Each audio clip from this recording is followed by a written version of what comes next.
Billahi minasyaitonir rajim.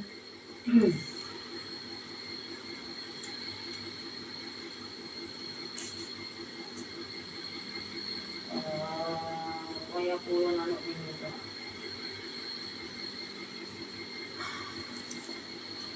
A'udzu billahi minasyaitonir rajim. Innal ladzina yakfuruna billahi wa rusulihi wa yuriduna an yufarriqu bainallahi wa rusulihi. Innal ladzina sesungguhnya orang-orang yakfuruna yang kufur siapa alladzin billahi dengan Allah, wa rusulihi dan utusan-utusan Allah,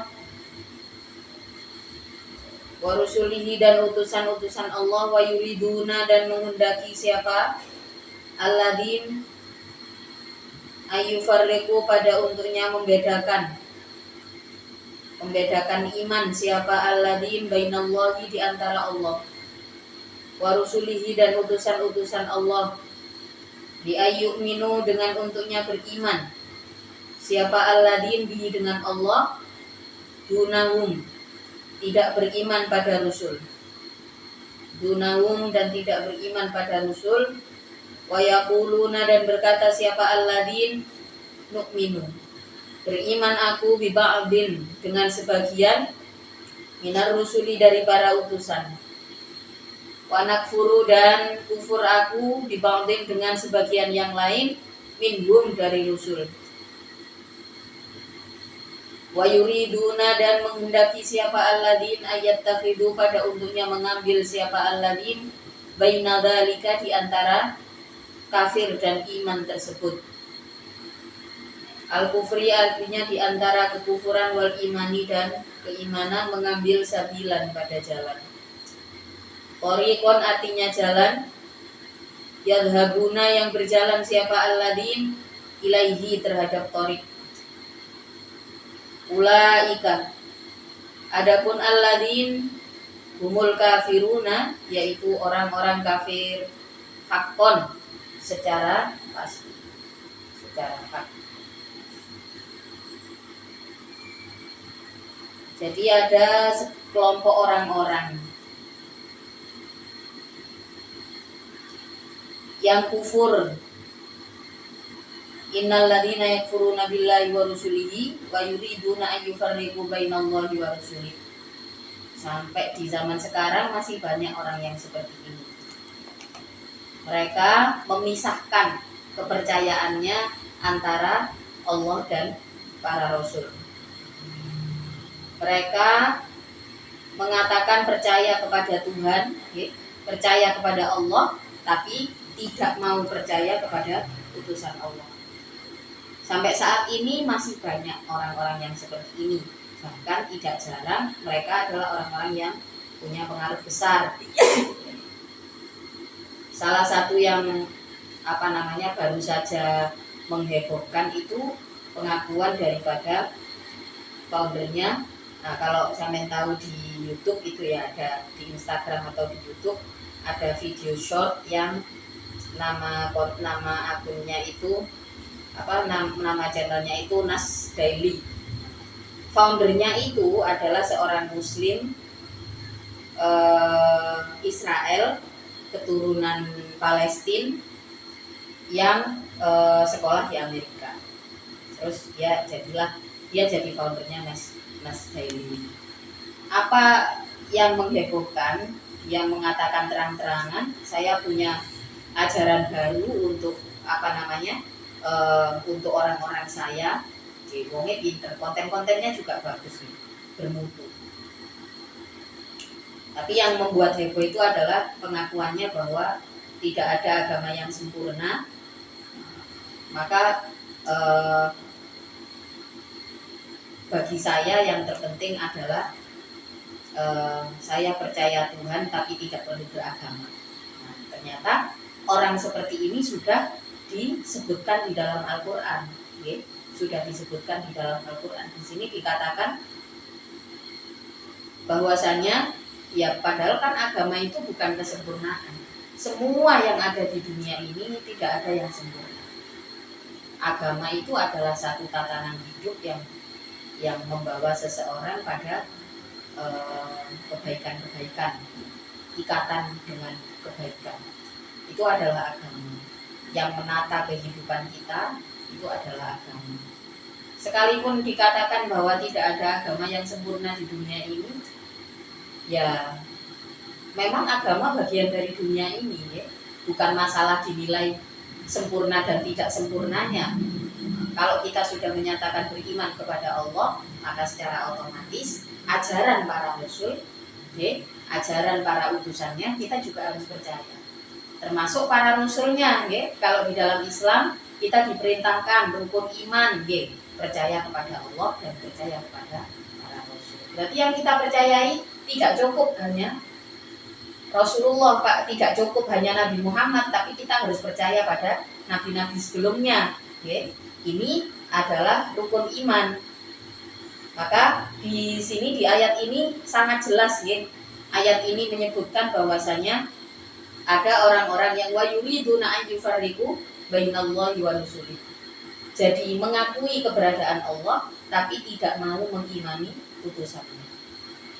Wah, kayak jangan-jangan orang Indonesia ya akeh sungkan sing koyo ngono.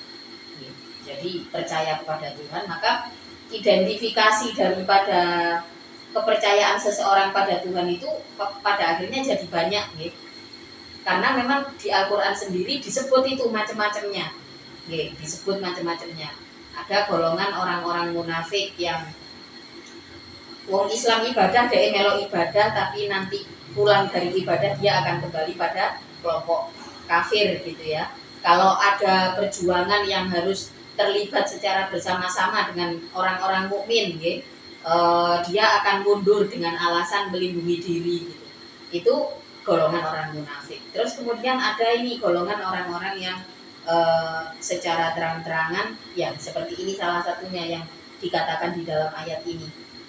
Mereka mengatakan mereka membedakan keimanannya antara beriman dengan Allah dan beriman pada para utusan, para rasul. Jadi faktanya seperti ini masih banyak sekarang. Mudah-mudahan kita nggak akan termasuk dari golongannya, karena ini cukup ngeri zaman sekarang. Itu bahkan banyak yang dalam golongan ini itu tidak jarang orang-orang yang status sosialnya tinggi dipandang banyak orang, tidak jarang juga mereka yang intelektualnya tinggi. Seringkali kan orang intelek, orang alim lah istilahnya. Istilah alim itu kan artinya orang yang berilmu. Alim atau ulama itu sama dengan intelektual atau cendekiawan. Seorang intelektual itu kan omongannya berpengaruh pada orang lain, kan? Ada pengaruhnya pada orang lain. Nah, akan rawan ketika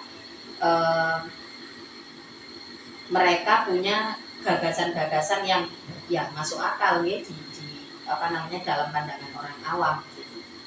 Ini cukup berbahaya yang seperti ini. Kalau sudah menyatakan bahwa saya percaya Tuhan tapi tidak perlu beragama, jelas di ayat ini dilanjutkan ayyufarriqu bainallahi wa rusulihi wa yaquluna nu'minu bi ba'dhi wa nakfuru bi ba'd. Mereka mengatakan saya percaya dengan sebagian rasul dan saya tidak percaya dengan sebagian yang lain. Padahal di dalam Islam kalau kita beriman kepada Allah, kita dapat rukunnya iman itu adalah ketika kita percaya dengan semua utusan Allah. Wa yuriduna ayyattakhidhu baina dzalika sabila. Terus mereka juga sebagian dari mereka dengan PD-nya mengatakan saya ini netral. Saya netral, bisa beribadah di gereja, alhamdulillah medalik. Terus juga saya juga beribadah di masjid. Kalau orangnya baik cukup kita doakan, mudah-mudahan dapat petunjuk gitu ya. Ya wes dibatinai ini, tapi tidak jarang orang yang seperti ini juga pasti mengalami kesulitan, karena kepercayaan seorang terhadap Tuhan, terhadap ketuhanan itu kan sebenarnya sifat manusia. Jadi secara otomatis sebenarnya manusia itu di hatinya ada perasaan ilahiyah, percaya kepada penciptanya. Itu pasti ada sebenarnya di hati manusia. Cuman biasanya di lingkungan seperti apa dia bertumbuh, pemikiran seperti apa yang mempengaruhi gitu ya. Nah ini yang pada akhirnya membentuk. Kalau di dalam konsep kepercayaan, ya, orang yang hanya percaya Tuhan, ya, tapi tidak mau mengikuti agama tertentu, itu masuk dalam golongan agnostik. Lalu bagaimana kalau di dalam Al-Quran disebut apa orang yang seperti ini, ya? Dia milih untuk ibadah, wis sembarang kalir wis, sing penting aku beribadah. Nah seperti itu. Islam yo melo, ya. Maka di sekolah kristologi di Kanada itu mungkin sekarang sudah banyak sekolah kristologi ya. Kalau yang di Kanada itu dulu yang pernah mau ngasih Abi beasiswa nih untuk sekolah kristologi di sana. Itu ahli-ahli tafsirnya, dosen-dosen tafsirnya itu rata-rata, bukan rata-rata ya, malah dosen tafsirnya itu bukan orang Islam, tapi dia menguasai seluruh kitab suci di dunia, termasuk tafsir Al-Quran. Profesinya sehari-hari adalah pastor dan juga dosen pelajaran agama. Maka kristologi itu kan di zaman Orde Lama, sekolah kristologi itu sekolah di Kanada, dan ini biasanya milih negara-negara berkembang yang di dalamnya ada unsur pluralisme atau percampuran agama seperti di Indonesia. Tujuannya supaya pelajarnya itu memiliki memiliki ilmu keberagaman, memiliki ilmu diversity gitu. Nah, pada masa itu di setiap negara yang menjunjung pluralisme, di Indonesia itu hanya terpilih 2 orang. Salah satunya itu Abi, tapi Abi nggak ngambil ya. Waktu itu Abi belum punya anak tapi sudah menikah. Nah, di situ dosennya yang mengajar tafsir di sekolah kristologi di Kanada itu, apa saja yang dipelajari di dalam kristologi termasuk tafsir Al-Quran. Jadi memang sekolahnya itu untuk menguasai untuk pendalaman beberapa kitab suci termasuk di dalamnya Al-Quran. Ya wongnya pewinter, tapi apa gak gelem beriman macam-macam ya. Kalau kita lihat di dalam Al-Quran ini, di dalam surat di dalam surat An-Nisa nih, pada beberapa ayat yang lalu juga dijelaskan bahwa banyak dari orang-orang munafik itu yang masuk dalam atau ahli kitab yang memilih untuk tidak beriman, banyak di antara mereka alasannya apa? Wedi kehilangan posisi, takut kehilangan jabatan atau materi. Nah, bisa jadi salah satu alasannya yaitu karena nggak mungkin dia nggak melihat kebenaran sampai menguasai loh. Bahkan penguasaan pastor-pastor yang memang intelektual Kristen itu ketika menguasai tafsir tidak hanya dari arti per ayatnya di dalam Al-Quran sampai asbabun nuzulnya, sampai kemudian disambungkan dengan hadis beserta asbabul wurudnya, itu tahu mereka. Berarti kan nggak mungkin tidak tahu. Boten nangatine nggak pernah tergerak untuk melihat kebenaran Allah, tapi kenapa tidak mau beriman? Salah satunya yaitu mungkin takut kehilangan jabatan, karena bayarannya gede otomatis bisa dibayangkan nang Indonesia sekelas dekan puluhan juta kok nih, apalagi ini kelas dunia kristologi, sekolah kristologi dunia di Kanada itu. Nah, di sini di dalam ayat Al-Quran ternyata semuanya diperjelas, semuanya menjadi jelas. Golongan orang seperti ini masuknya apa sebenarnya mereka? Mereka yang memilih untuk tahu ilmu semua agama tapi nggak mau milih Islam gitu ya. Apa? Ulaika humul kafiruna. Kok jelas mereka adalah orang kafir. Jadi apalagi kalau sampai mempengaruhi orang lain, udah yang paling penting itu kita punya kepercayaan. Yang paling penting kita itu percaya sama Allah, walaupun nggak beribadah, walaupun nggak sholat misalnya. Ya itu tadi, kalau si foundernya Nas Daily ini dengan secara jelas dia bilang bahwa dia punya ajaran nggih, punya konsep. Lek wong saiki gak gelem ngomong ajaran takute ketara lek sesat nggih. Saiki ngomongin konsep. Dia punya konsep ketuhanan itu adalah percaya Tuhan tidak perlu tanpa beragama. Kalau sudah pernyataan ini jelas, ini masuknya kemana? Masuknya adalah ulaika humul kafiruna. Nauzubillah min dzalik. Jadi mudah-mudahan kita tidak termasuk. Dari awal itu saya sudah agak curiga, ini channel ini kemajuannya begitu pesat, orangnya juga baik gitu. Terus di suatu ketika pas mau ke Indonesia kok banyak di cekal gitu ya, kok nggak boleh masuk ke Indonesia, apa alasannya gitu. Orang Indonesia beberapa khawatir dengan pengaruh influence-nya gitu. Karena timnya besar loh, kok bisa orang ini punya tim yang begitu besar. Ternyata di balik itu pemikiran dia sudah banyak dipengaruhi oleh pemikiran-pemikiran yang ya salah satunya adalah yang tersesat seperti itu. Kalau sampai suka kontennya, kok ditonton aja kontennya, kalau bermanfaat nggak harus diikuti orangnya. Selanjutnya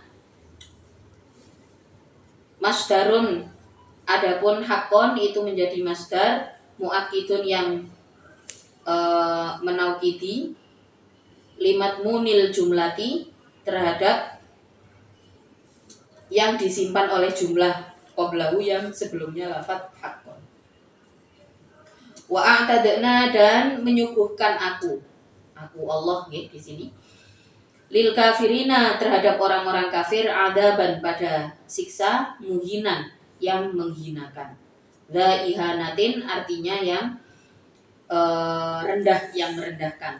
Wa adapun adab itu adabun nari, siksa neraka. Itu adabun nari, siksa neraka. Wa a'tadna lil kafirina adaban muhina. Jangan sampai, mudah-mudahan kita tidak terjebak di situ. Menjadi alim boleh, harus, bahkan ya, bahkan Imam Ghazali juga sudah mengingatkan, ya, sudah Imam Ghazali juga menyebutkan ya di salah satu makolahnya ketika ada yang bertanya kepada beliau maninas, jawaban Imam Ghazali an-nasu wal alim, berarti yang tidak alim itu tidak masuk dalam kategori manusia, yang artinya manusia itu harus punya ilmu, baru kita bisa memaksimalkan kemanusiaan kita. Ketika ada ilmu, ketika ada intelektual, maka kita bisa memaksimalkan daya kita sebagai manusia.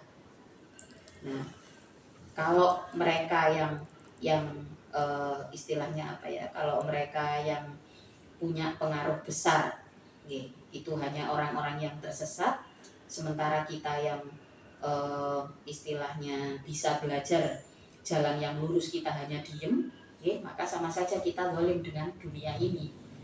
Zalimnya gak sampai sopo-sopo, zalimnya adalah dengan generasi berikutnya otomatis.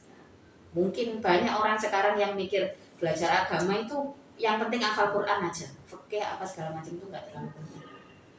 Kalau hafal Quran itu sudah pegang tiket surga, itu nggak salah, itu bener banget. Tapi value daripada seorang qori, otomatis akan kemanfaatannya akan bertambah besar ketika selain qori, selain hafizul Quran, dia juga alim fi ilmiddin,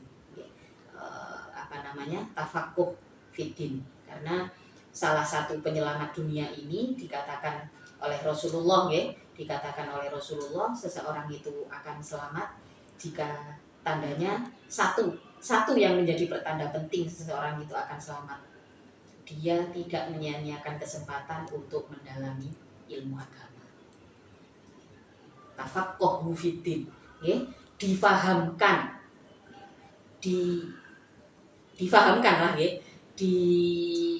lah, dialimkan atau dijadikan cendekiawan, dijadikan intelektual terhadap urusan agama. Maka kalian nanti kalau punya anak, mindsetnya jangan salah, wes sing paling penting anakku belajar agamanya, yang karena sekarang banyak hanya Al-Quran hanya dihafal, bacaannya juga bagus, tapi orang tuanya salah mindset. Yang penting hafal Quran, nanti ilmu-ilmu yang lain bisa belajar dari internet atau sekedar lewat, pokoknya ada rutinan ikut pengajian di masjid. Nah, yang seperti ini yang seringkali akhirnya anaknya juga ogah ya, juga nggak mau untuk belajar agama karena hafalan Quran itu kan sudah susah, kan? Hafalan Quran itu sudah susah, maka karena hafalan Quran ini susah, anaknya merasa, loh aku wis belajar banyak kok, aku wis hafal Quran, wis ahli agama, aku wis iso ngimami sholat. Padahal di dalam sholat juga ada syarat rukun. Tidak jarang orang sekarang itu hafal Quran nggak tahu suci najis, nggak tahu rizki syubhan. Ada banyak contohnya, sekarang ada banyak di di sekitar kita. Maka jangan salah, tafaqquh fiddin itu untuk apa? Untuk ya supaya akidah kita selamat. Nyatanya ada banyak sekali orang yang pada akhirnya tersesat oleh pengetahuannya sendiri. Ini berarti ya dia pinter, bukan orang yang bodoh, tapi tidak mengambil kesempatan untuk tafaqquh fiddin, tidak mengambil kesempatan untuk memperdalam ilmu agama. Hati-hati. Walladzina amanu billahi wa rusulih. Walladzina, adapun orang-orang amanu yang beriman, siapa alladzin billahi dengan Allah, wa rusulihi dan utusan-utusan Allah, kullihim ya semuanya rusul, semua kita harus percaya pada semua utusan Allah. Maka kemudian di dalam Islam kita diajarkan setidaknya 25 nabi kita harus hafal, kita harus hafal namanya paling tidak. Kalau nabi dan rasul sendiri ya jumlahnya banyak. Walam yufarriku, dan tidak boleh memisahkan siapa alladzin, atau walam yufarriku dan tidak memisahkan siapa alladzin baina ahadin di antara satu minhum dari rusul, semuanya harus diimani.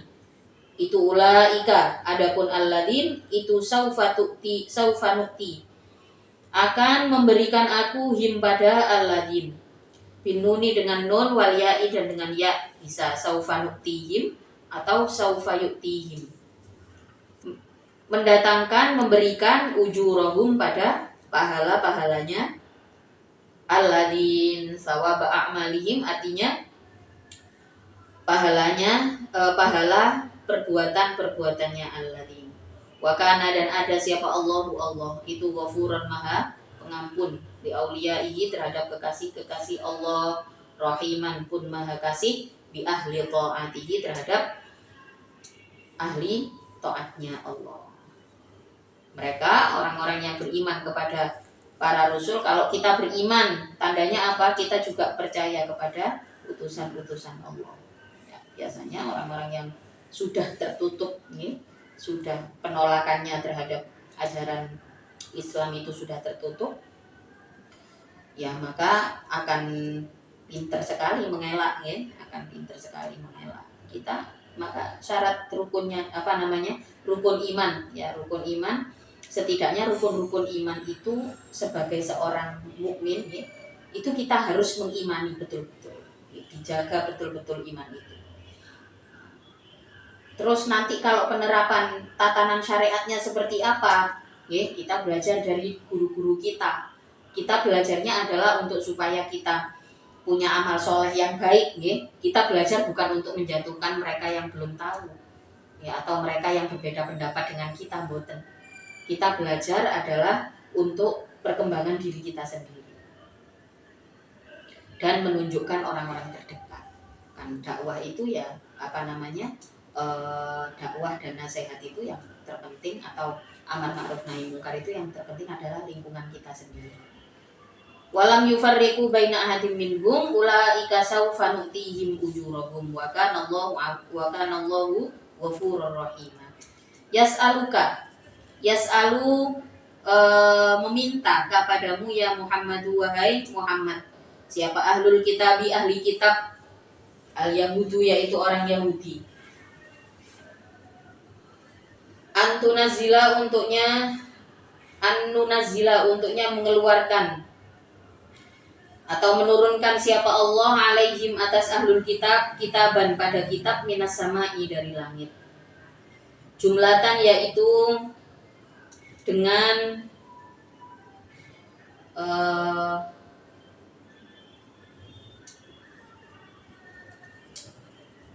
apa sih, sudah berkelompok gitu loh. Jadi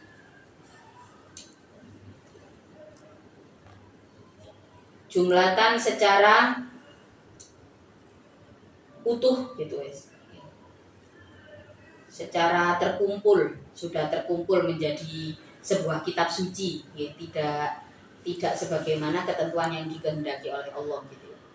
Kama unzila sebagaimana menurunkan aku pada ala Musa atas Musa alaihissalam, ta'anutan karena mempersulit,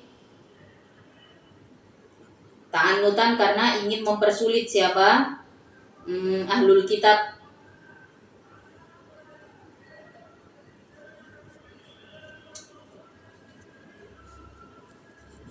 Istakbarta maka merasa keberatan engkau dalika pada permintaan ahlul kitab. Penggawaiane mereka yang mereka lakukan untuk menolak kebenaran yang dibawa Rasulullah, minta sesuatu yang jelas-jelas itu tidak terjadi, menuntut sesuatu yang jelas-jelas tidak terjadi, sebagaimana peristiwa penurunan kitab atau apa namanya, pengiriman kitab suci Al-Quran kepada Rasulullah itu kan diberikan secara bertahap, secara berkala. Nah, sengaja pengen nopo jenenge mempersulit keadaan Rasulullah, maka mereka gaya akal-akalan lah gitu.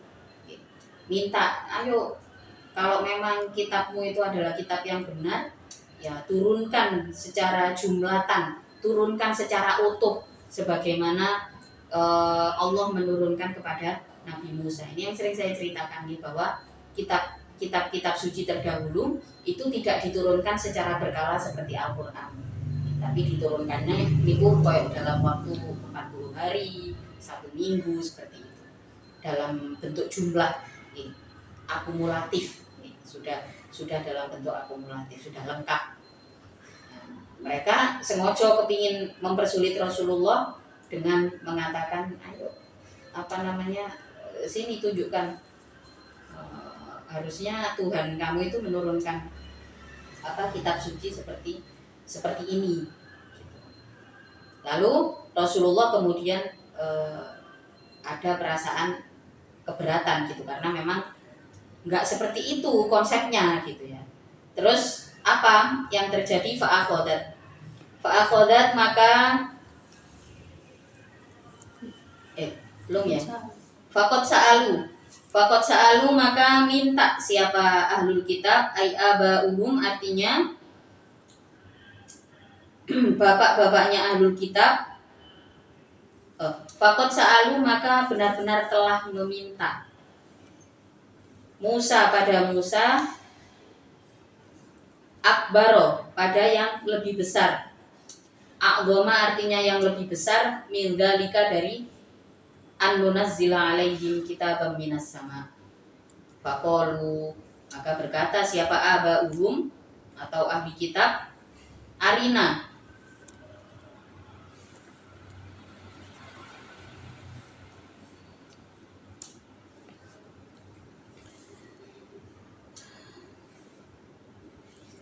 faqalu arinallaha jahratan fa akhadhathumus sa'iqatu. Arina menunjukkan pada kami siapa Allah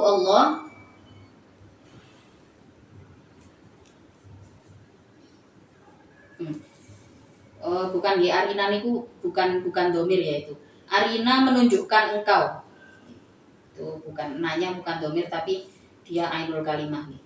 Arina menunjukkan engkau, menunjukkan padamu ya siapa Allah jahrotan dengan jelas. Ayanan artinya dengan jelas, dengan terlihat jelas. Fa'akhodat maka mengambil hum pada ahlul kitab apa as-sa'iqatu, petir yang membunuh. Apa as-sa'iqatul mautu, petir yang membunuh. Iqoban karena menjadi hukuman lahum bagi iqoban karena menjadi akibat lahum bagi ahlul kitab. Bidzulmihim dengan dolimnya ahlul kitab. Jadi memang pekerjaan mereka, ya, karena merasa mereka yang paling tahu, ketika ditunjukkan sesuatu itu minta sesuatu yang nggak ada, ya. Menuntut sesuatu yang tidak ada. Ditunjuk Al-Quran, ngomongin nang Rasulullah, lu, ayo, duduno sing lebih hebat. Harusnya Al-Quran tidak turun dengan katanya ini kitab suci. Oh no, aja caranya yo pinter ya. Katanya ini kitab suci, kok turunnya secara berkala? Harusnya kitab suci itu turunnya secara jumlatan, secara akumulatif langsung, gitu ya, secara lengkap. Padahal, ya, di ayat berikutnya, di kalimat berikutnya Allah menjelaskan, fakot sa'alu Musa akbar. Padahal mereka itu di saat Nabi Musa, bapak-bapak mereka itu, ya, nenek moyangnya ahli kitab ini, ketika Nabi Musa juga diutus oleh Allah untuk memberikan petunjuk kepada nenek moyangnya ahli kitab nih, pada kakek buyutnya ahli kitab ini, ya mereka juga mempersulit nih, minta sesuatu yang lebih besar kepada Nabi Musa. Jadi ya memang pekerjaan nih, nuntut merekayasa permintaan, sengaja dilakukan supaya apa? Supaya yang membawa kebenaran ini kelabakan. Oh, ayo kon, aku wis nolak iki lho, hebatan aku kan. Terus kemudian apa yang dilakukan oleh Allah ketika umatnya Nabi Musa ini mempersulit keadaan Nabi Musa? Nggih. Fa akhadhat sa'iqatu bidzulmihim. Maka kemudian diturunkanlah petir yang membunuh kaumnya Nabi Musa. Haitsu ta'annatu, ketika mempersulit siapa ahlul kitab bisuali dengan permintaannya. Tsummat takhadhu, kemudian mengambil siapa ahlul kitab al-ijla, pada pedet emas, pada anak sapi emas. Nah, ini yang cerita di dalam surat Ali Imran ya. Oh, di dalam Al-Baqarah ya. Jadi mereka mengambil pedet emas, ilaiha, pada ijel, mimba dima, setelah mimba dima ja'athum, setelah untuknya datang hum pada ahlul kitab apa al-bayyinatu mu'jizat.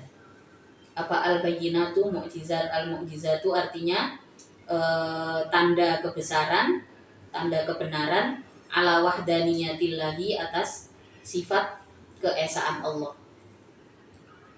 atas keesaan Allah. Tsummat takhadul ijla min ba'di ma ja'atuhumul bayyinat. Sudah diberikan peringatan ya, dikisahkan di dalam kisah yang lalu ya, disebutkan ceritanya di dalam surat Al-Baqarah, kejadian diutusnya petir untuk menjadi peringatan bagi kaumnya Nabi Musa ya. Sebagian ada yang langsung mati gosong ya, sebagian yang lain dihidupkan kembali sama Allah. Dihidupkan kembali sama Allah. Terus wis jelas koyok ngono, masih lagi membangkang ya. Mereka mempercayai ada satu pedet emas yang dirasuki setan sehingga si pedet ini bisa ngomong. Padahal itu juga buatan manusia. Itu diyakinilah si pedet itu sebagai Tuhannya. Maka di dalam beberapa referensi sejarah dunia itu dikatakan bahwa orang-orang Hindu itu generasi ini kemudian menurunkan ajaran Hindu. Maka ada kan kalau kayak di Bali ya, atau di Jawa yang dulu, yang zaman dulunya Hindunya cukup kuat itu, kalau di Bali memang sapi masih menjadi dianggap Tuhan ya. Nah, ini ada beberapa sejarah yang menyebutkan memang ajaran itu kemudian berkembang menjadi ajaran Hindu ya, tapi Allah yang tahu ya. Cuman ya itu pandangan sejarah dunia. Terus sudah dihidupkan kembali, mereka masih mengambil hal lain untuk dijadikan Tuhan. Fa'afauna, maka mengampuni aku anggalika dari perbuatan tersebut, dari ittakhadul ijla. Aku di sini adalah Allah ya. Walam nastaksil, dan tidak menghabiskan aku pada ahlul kitab. Wa ataina, dan mendatangkan aku. Wa ataina, dan mendatangkan aku Musa pada Musa, sultanan pada pemerintahan, mubinan yang jelas pemerintahannya. Tasalluton artinya menjadi pemerintahan bayinan yang jelas, zahiron yang yang tampak, alaihim atas ahlul kitab, haitsu amara ketika memerintahkan siapa Allah pada alladzin biqatli anfusihim dengan membunuh dirinya, siapa ahlul kitab, taubatan karena taubat. Fa'ata'u, maka taat atau mengikuti siapa ahlul kitab pada Musa. Sebagian dari mereka yang mendapatkan pengampunan Allah, mendapatkan pengampunan itu diantaranya adalah karena takut. Karena sebagian dari mereka bertanya kepada Nabi Musa, bagaimana cara saya menebus dosa. Di dalam rentetan ceritanya adalah setelah beberapa di antara mereka menyembah ijel, menyembah pedet emas, kemudian bertanya kepada Nabi Musa, bagaimana cara saya harus bertaubat. Kata Nabi Musa, terus Allah mengatakan tidak ada cara lain, kalau ingin taubat ya harus mati gitu ya, karena dosanya ya pada saat masa itu ya tidak ada cara lain, mereka harus menebus dengan kematian. Maka sebagian dari mereka takut, terus menyatakan iman, diampuni lagi sama Allah, diampuni lagi. Warofa'na, dan mengangkat aku fauqahum, di atasnya ahlul kitab, at-tura pada gunung, atau fauqahum di dalam naiknya ahlul kitab, at-tura pada gunung. Al-jabala artinya pada gunung, bimi sabihim dengan mengambil janjinya ahlul kitab. Bisa babi akhdil mitsaqi artinya dengan sebab mengambil janji alihah atas taubat. Liyakhofu, sebab takut siapa ahlul kitab. Fayak balu, maka menerima siapa ahlul kitab pada mitsak, karena takut akhirnya mereka menyatakan taubat. Wakulna, dan mengatakan aku lahum pada ahli kitab, wa huwa adapun jabal itu mudhillun, melindungi alaihim atas, mengayomi ya, alaihim atas ahlul kitab. Udkhulu, masuklah engkau, albaba pada pintu, babal qaryati artinya pada pintunya sebuah desa, sujatan dalam keadaan bersujud. Sujuda inhinain artinya dengan posisi rukuk. Allah memerintahkan kepada mereka, masuklah ke pintu tersebut dengan posisi rukuk. Sujadan itu yang dimaksud di sini adalah sujud dan inhinain, sujud setengah di rukuk nih dulu, posisi rukuk. Wakulna, dan mengatakan aku lahum terhadap ahlul kitab, la ta'du, jangan melewati engkau. Wa fi qiraatin, dan di dalam qiraah yang lain bi fathil aini, dengan fathahnya ain, wa tasydidid dali, dan tasydidnya dal. Wa qulna lahum la ta'addu, adalah ta'addu, adalah ta'addu. Wa fi, dan itu di dalam fathil ain idgham mutta'i, adapun idgham nyata fil asli di dalam asalnya, fidali di dalam dal. Ai la ta'taddu, artinya jangan melewati engkau. La ta'taddu, jangan melewati engkau, fisabti di dalam hari Sabtu.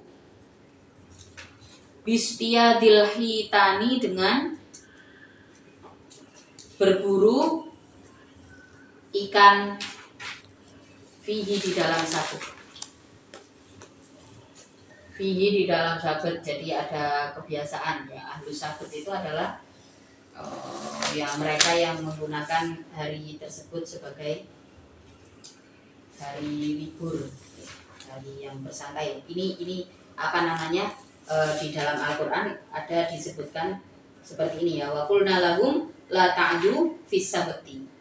Pokoknya hari Sabtu nanti kalian nggak boleh seperti biasanya melakukan hal yang biasanya.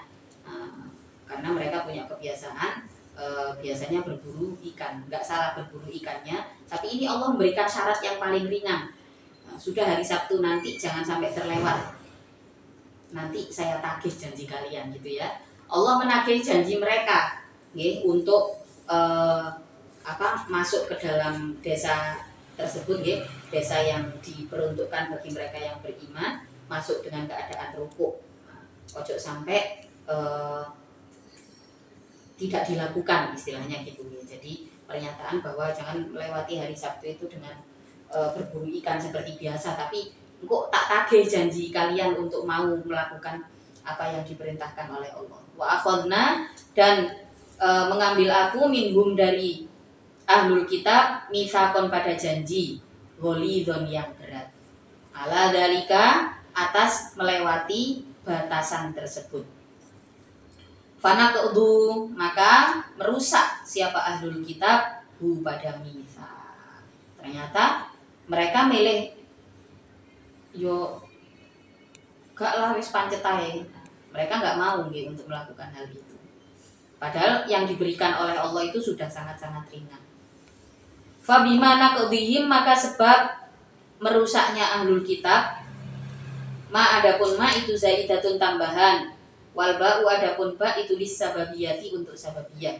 Fabimana qadhihim, maka sebab merusaknya ahlul kitab, muta'alliqatun yang berhubungan bimahdhufin dengan kalimat yang dibuang. Ai la'annahum, artinya melaknat aku hum pada ahlul kitab bisa babina qadhihim dengan sebab merusaknya ahlul kitab. Merusak pada apa? Mitsaqahum, pada janjinya ahlul kitab, wa kufrihim, dan kufurnya ahlul kitab, bi ayatillahi, dengan ayat-ayat Allah, wa qatlihim, dan pembunuhannya ahlul kitab al anbiya pada para nabi, bi ghairi haqqin, dengan tanpa hak. Ini di sini pas. Wa qatlihimul anbiya bi ghairi haqq wa qaulihim qulubuna ghulf bal taballahu alaiha bi kufrihim. Sampai ila qaulilan di ngepasno ayat ini. Wa qaulihim, dan ucapan ahlul kitab lin nabi sallallahu alaihi wasallam pada nabi sallallahu alaihi wasallam. Qulubuna, adapun hati-hati kami itu gulfun, yang tertutup, la ta'i, yang tidak mencakup, apa qulubuna kalamaka, pada ucapanmu. Hatiku gak iso nerima ucapanmu, kebenaran yang kamu sampaikan. Mereka menyatakan kepada Rasulullah secara terang-terangan, qulubuna gulf,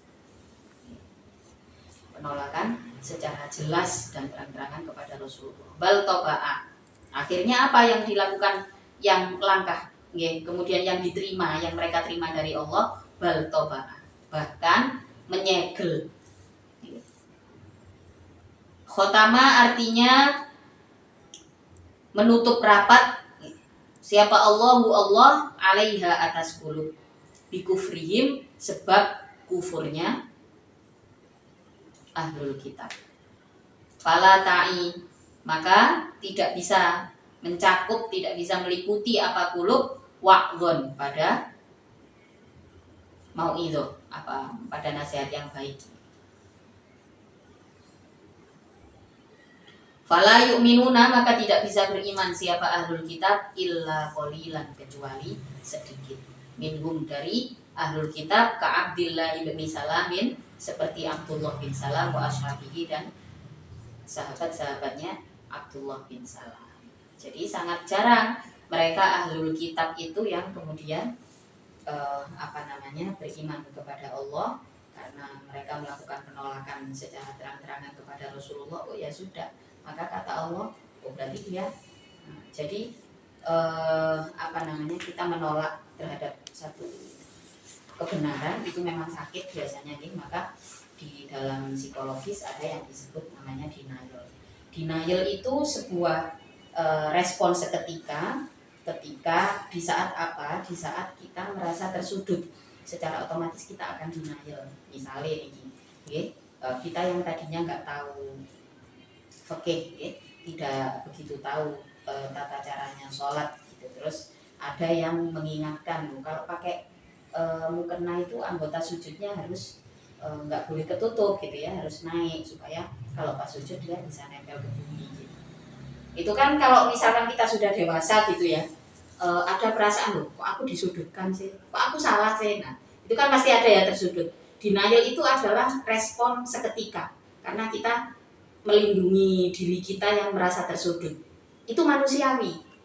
Nah, tapi kemudian yang tidak boleh itu adalah kalau denial itu dibesar-besarkan dan terus-terusan.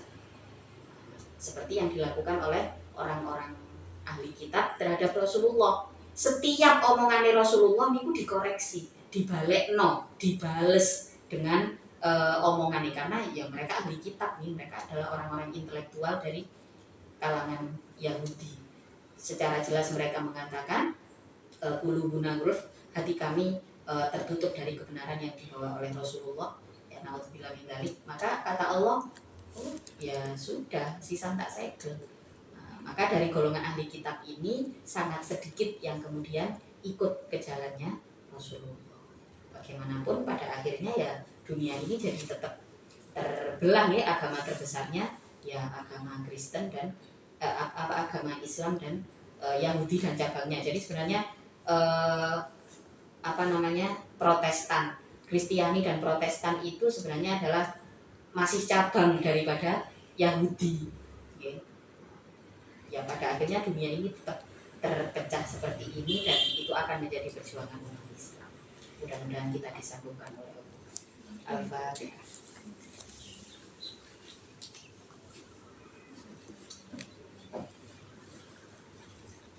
Kan sing korak-korak.